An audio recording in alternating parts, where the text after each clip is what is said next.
Bricksake here. Welcome to the first episode of LEGO Academy. We're going to take a deep dive into colours, both how to choose colours and what the pros and cons are. When building your first LEGO MOCs, choosing the right LEGO colours from the start will set you up for a fun MOC and save you a lot of money. I think when you're first learning to MOC, you should study what LEGO has done themselves to figure out what they think and what their logic is and kind of incorporate that into your own build. The problem most people start with is they pick too many colours for their MOC. It becomes, overcrowded. It loses its sharp edge of crisp details.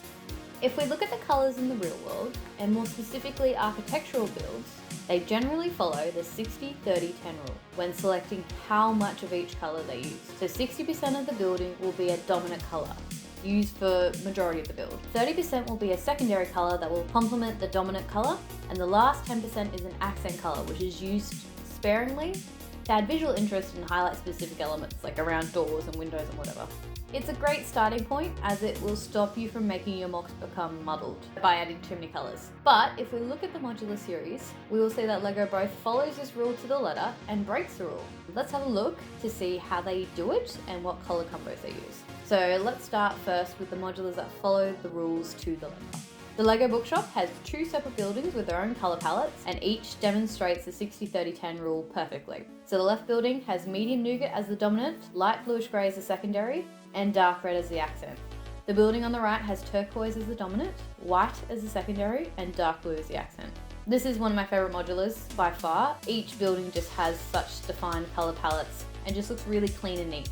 The brick bank is a great lesson in what you can achieve by following this rule as well. The dominant colour is dark bluish grey, the secondary colour is white, and the accent is sand green. But what the LEGO designers have done is used fundamentally the same building technique for the windows for both floors. By only using the secondary colour on the second floor, it gives the build a lot more interest without having to completely figure out a brand new building technique. So especially when you're starting, by just changing a colour on a floor, you don't have to redesign how you're going to do your windows and everything. You can just keep going. It's a great little hack for when you're starting to add some interest to your build without having to break your brain trying to figure out a new technique. Similar with the Jazz Club, if we look at the building as a whole, the dominant colour is dark red, the secondary colour is the yellow of the second building, and the accent is that azurite blue, which they have only used on the first floor, which again makes it absolutely pop by having it so concentrated. It is still the 60-30-10 rule, but they've used it in a different way by concentrating the colours, so that's another completely valid way you can use the rule. Grand Emporium, the dominant colour is tan, the secondary colour is grey, and the accent colour is dark green because of the awnings in the windows. In the Town Hall, the dominant colour is dark orange, the secondary colour is grey, and the accent colour is white because it draws your eyes again to the ornate doorway. Pet Shop is another modular with two different buildings and two colour combos in one build. The right hand building, the dominant colour is reddish brown.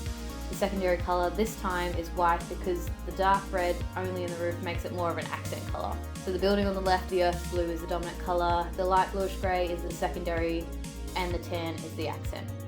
In the Parisian restaurant, the dominant colour is olive, secondary is the light bluish grey, and the accent is white.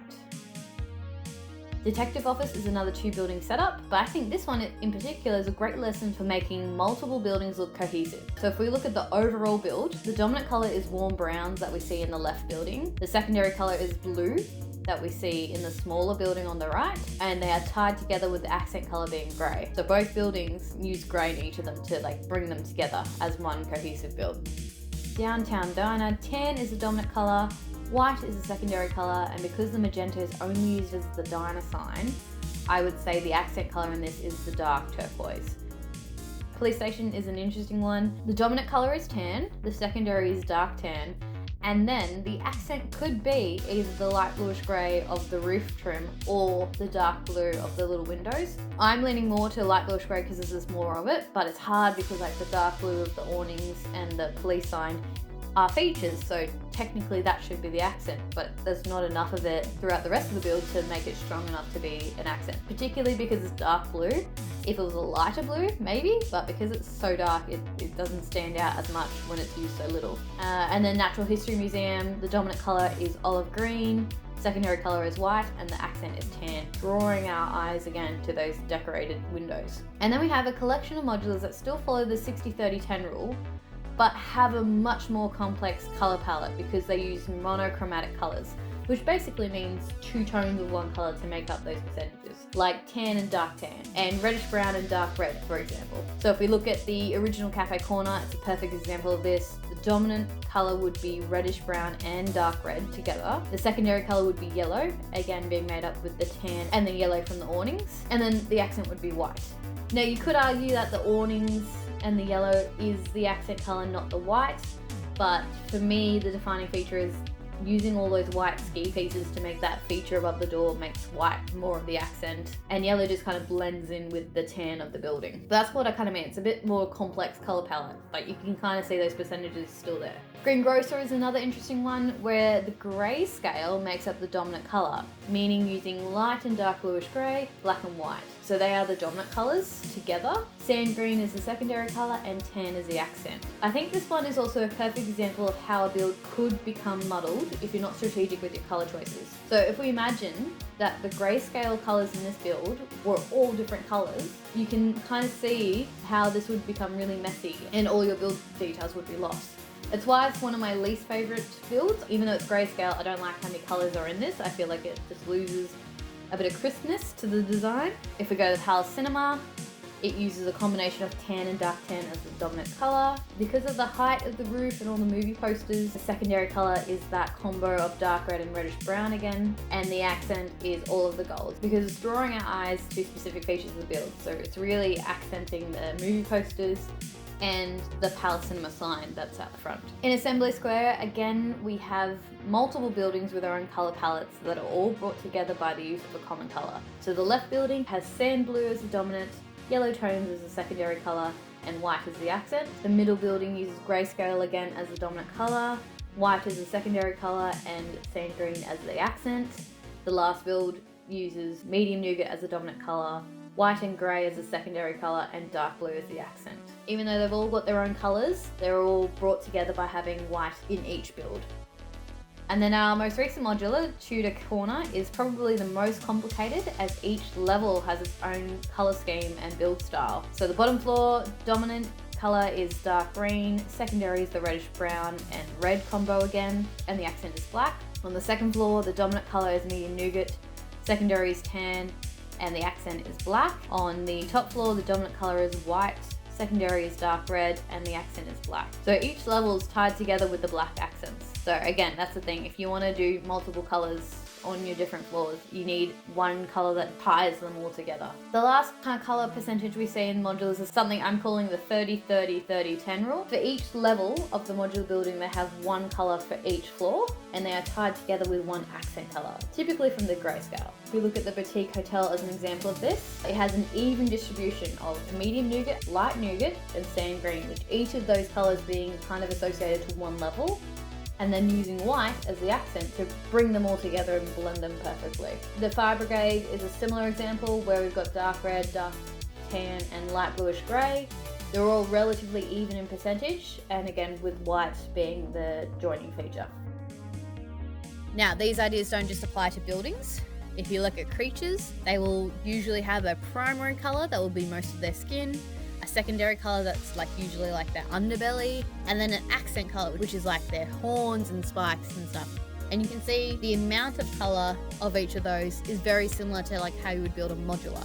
You can always have more than 3 colours for a character or building, but 3 is kind of considered the golden rule in most things actually. For example, when I was doing my brickwork for my Beauty and the Beast mock, I originally started with tan as my primary colour, dark tan as my secondary, and then I had both olive green and sand green as my accents. I realised very quickly that the sand green added too many different colours, and to be honest, the olive green was a better blend with the warmer colours of the tan and the dark tan than the sand green. And so my advice would always be start with 3 colours with your mocks, and then see if it needs an extra accent colour or something. Don't start with 4 or 6 or whatever. Start simple and then see what it needs to make something pop or stand out. Now, I don't know if you noticed, every modular that LEGO has made has had either white, black, or some version of grey as one of the main 3 colours. So So part-wise, if you were to build something, having that as one of your colors is a great starting point. And to be honest, most of them used a mix of those colors as part of the breakdown of the color. So like grayscale or whatever. Now, why is white, black, light gray, or dark gray used so often? It's because they have the most unique parts in each of those colors. Lego has made over 16,000 different white elements in over 12,000 sets. And considering we didn't even start getting the new light bluish gray and dark bluish gray until 2003, light bluish gray has over 5,000 different elements made in over 8,000 different sets. And what that means is that there are endless new part combinations and new building techniques because you are not restricted by how many pieces that color comes in. To show you what I mean, if we contrast that with some of the popular colors we saw in the modular color palette, they already have significantly less part options. So like when compared with white, tan only has 17% of the available part types. Dark tan is even worse, with only 8% of the part availability that white has. If we go even further down the color rarity, dark orange, which was a popular color in the modular series, only has 5% part variety when compared with the white. This is why a lot of the Lego sets and even MOCs use established color palettes, because of the variety of pieces in those colors and how cheaply you can get them. Because obviously if they are used in a lot of sets, the price will be cheaper because there's more available on sites like Bricklink. If this is your first time doing your MOC, you want to start with colors that you have lots of and in lots of different types. Don't make the mistake I did of going and buying all of these cool pieces and cool colors on Bricklink. You'll end up wasting your money buying pieces you won't use as often. And also I'm a strong believer that you need to have a physical play with the pieces you already have to figure out what techniques you like and really don't like. That's why I often suggest people's first MOC should be either a castle or a Star Wars MOC for two reasons. One, the colors you're going to have the most of is black, the new grays, white and tan. And you're going to be able to play in a lot of different element types and figure out your building styles easier in those colors. The second is there are a lot, and I mean a lot of MOCs for Medieval and Star Wars. And I think your first MOC should be combining different building techniques you've seen in all these separate builds into one build.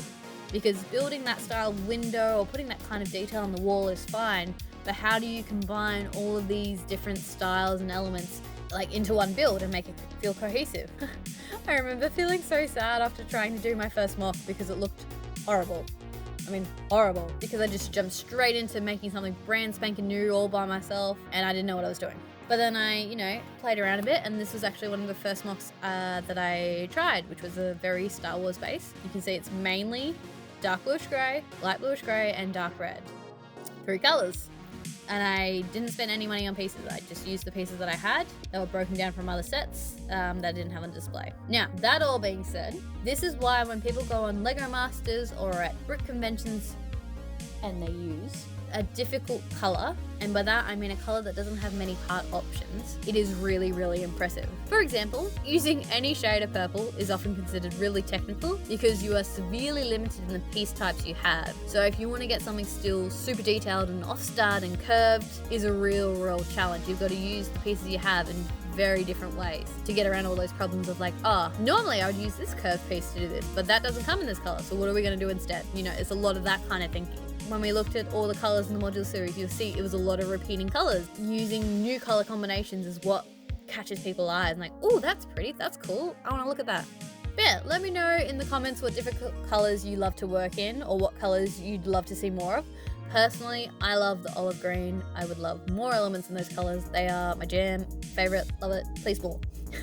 Now, my last bit of advice for picking your colors, if you're struggling to figure out what colors look great together, there are a whole bunch of websites that can generate a color palette for you. You might need to substitute different colors because they might not directly line up with the Lego colors, but it's a great tool to find new combinations that will be complementary to each other and really stand out. And there are heaps of technical articles I'll put in the episode description if you want to dive more into specifically color theory and what you should do from here. And that concludes our first episode for Lego Academy. Like I said, these videos are meant to help you and teach you all the stuff that I wish I knew when I was starting mocking. I really wanted a school. I just wanted to be taught the basics. So that's what I'm hoping to do with this series. But yeah, make sure you hit that subscribe button and I'll catch you in the next one.